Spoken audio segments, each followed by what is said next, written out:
Item number 18 अंतर सेना संगठन कमान नियंत्रण अनुसंधान अनुशासन विधेयक 2023।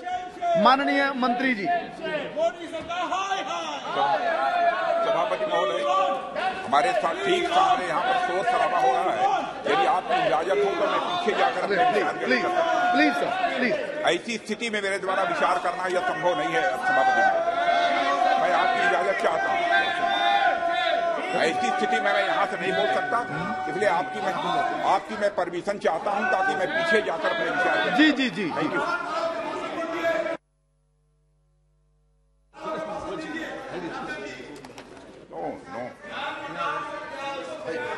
नहीं करना है उसके ऊपर, आपको निर्णय नहीं करना है। जी। आप शांत हो जाइए, आप अपने स्थान पर जाकर के बैठिए, प्लीज। माननीय मंत्री जी,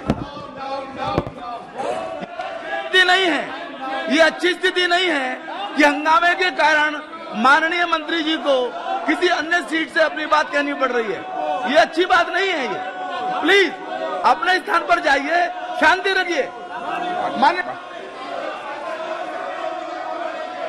माननीय सभापति महोदय, मैं आपकी अनुमति से inter services organisation command and control and discipline bill 2023 पर विचार किए जाने का मैं प्रस्ताव करता हूं।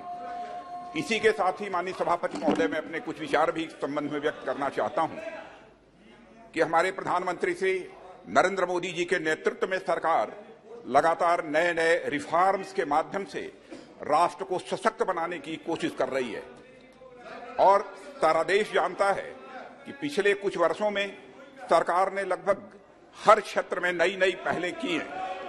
पुराने अनेक कानूनों को जहां हमने समाप्त किया है, वहीं पर जहां जरूरत पड़ी है पुराने जो नियम और कानून रहे हैं, उन नियम और कानूनों में हमने संशोधन भी किया है।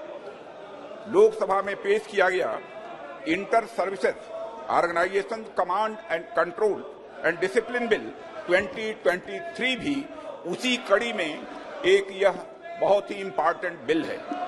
सभापति महोदय, यह बिल दो महत्वपूर्ण मकसदों को एक साथ पूरा करता है।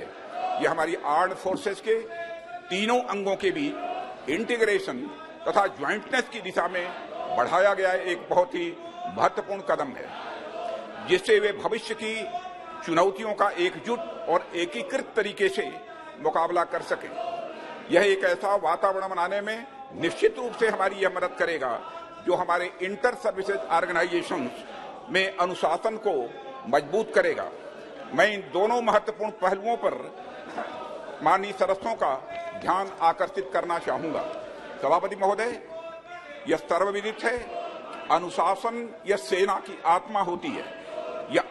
यह उनके चरित्र और संकल्प को भी मजबूत करता है।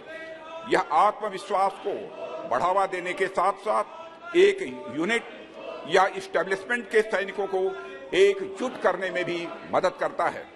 सभापति महोदय, इसलिए कभी किसी परिस्थिति में अनुशासनहीनता का कोई मामला सामने आता है तो उसके बारे में निर्णय जल्द से जल्द यह आवश्यक हो जाता है। Inter services organisation command control and discipline bill 2023 किसी इंटर सर्विसेज ऑर्गेनाइजेशन में डिसिप्लिन बनाए रखने के लिए त्वरित कार्रवाई किए जाने का एक प्राविधान करता है। अध्यक्ष महोदय, वर्तमान में भारतीय सेना, नौसेना और हमारी वायुसेना के पर्सनल अपने रेस्पेक्टिव एक्ट अर्थात आर्मी एक्ट 1950, नेवी एक्ट 1957 तथा एयरफोर्स एक्ट 1950 और उसके तहत बनाए गए रूल्स एंड रेगुलेशंस के अनुसार गवर्न होते हैं। सभापति महोदय, जिस समय ये कानून बने थे उस समय अधिकांश सर्विस ऑर्गेनाइजेशंस में पर्सनल्स सेना के एक ही अंग से होते थे। तदनुसार इन एक्ट्स में निहित प्रोविजंस को एक स्पेसिफिक सर्विस के यूनिक वर्किंग एनवायरनमेंट को ध्यान में रखते हुए तैयार किया गया था।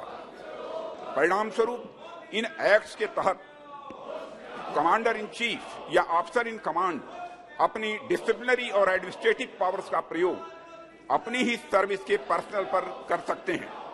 उन्हें दूसरी सर्विसेज से संबंधित पर्सनल जो उनके संगठन में कार्य कर रहे हैं पर डिसिप्लिनरी और एडमिनिस्ट्रेटिव पावर्स का प्रयोग करने का अधिकार नहीं है।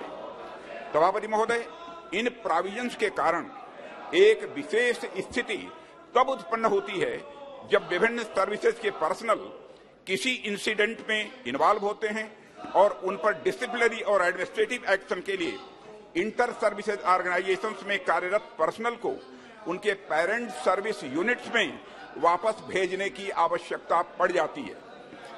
इसमें न केवल अधिक समय लगता है बल्कि पर्सनल की आवाजाही के कारण धन भी व्यय होता है और उनको न्याय मिलने में भी स्वाभाविक रूप से देर होती है। इसके अलावा सभापति महोदय, एक ही ऑफेंस के लिए अलग अलग जगहों की एजुकेटिंग अथॉरिटीज के अलग अलग निर्णय के कारण स्वाभाविक रूप से विसंगतियां भी पैदा होती हैं। इसलिए सभी इंटर सर्विस ऑर्गेनाइजेशंस के प्रमुखों के लिए उनके ऑर्गेनाइजेशंस में डिसिप्लिन को बनाए रखने के लिए और उनके कर्तव्यों के उचित निर्वहन के लिए एक इनेबलिंग एक्ट बनाने की आवश्यकता महसूस की गई है। तदनुसार आर्मी, नेवी और एयरफोर्स से इनपुट्स लेकर ministry of law and justice के परामर्श से inter services organisation command, control and discipline bill 2023 को ड्राफ्ट करने के लिए एक कमेटी गठित की थी। हम लोगों ने संयुक्त रूप से या एकजुट होकर कार्य करने के लिए इंटीग्रेशन की यह आवश्यकता स्वाभाविक रूप से पड़ती है और ज्वाइंटनेस को प्रमोट करने के लिए जो भावना होनी चाहिए, मैं विश्वास के साथ कह सकता हूं, वह भावना इस बिल में निहित है। यह इंटर सर्विसेज ऑर्गेनाइजेशंस के प्रमुखों को बेहतर डिसिप्लिनरी और एडमिनिस्ट्रेटिव पावर्स जो मिलना चाहिए वह यह प्रदान करता है, जिससे वे अपने ऑर्गेनाइजेशंस में प्रभावी कमांड, कंट्रोल व डिसिप्लिन बना सकेंगे और हमारे सुरक्षा ढांचे को और भी अधिक मजबूत कर सकेंगे।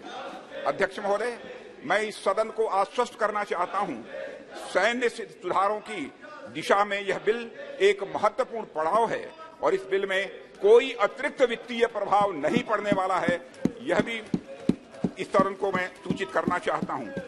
अध्यक्ष महोदय, मैं आपकी अनुमति से इस inter services organisation command, control and discipline bill 2023 विधेयक पर विचार करने का मैं प्रस्ताव करता हूं। बहुत